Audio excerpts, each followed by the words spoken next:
light setup. So what we are doing, this is my key light, okay, and this is a feathered light. So basically, if my subject is sitting here, the light is not facing them, it's kind of feathers, so it's just wrapping them around in a very soft way. And this is the film. For this light, just filling a little bit of shadows. And there's a light behind, and it's my favorite light. This is parabolic umbrella, Chrome, and this is working as my sunlight. So it's giving me a nice highlight.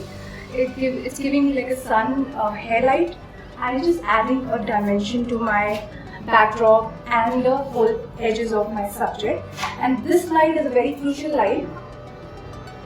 This is 175 octa Chrome, and this is working as my entire fill light.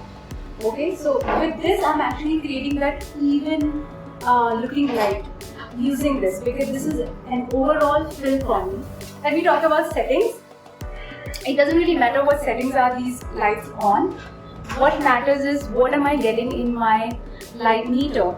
So if I meter this light only, it was giving me about f6. This light was giving me about f9, and the light behind was giving me f11. So now you know the kind of ratio that I'm playing with to achieve this kind of range.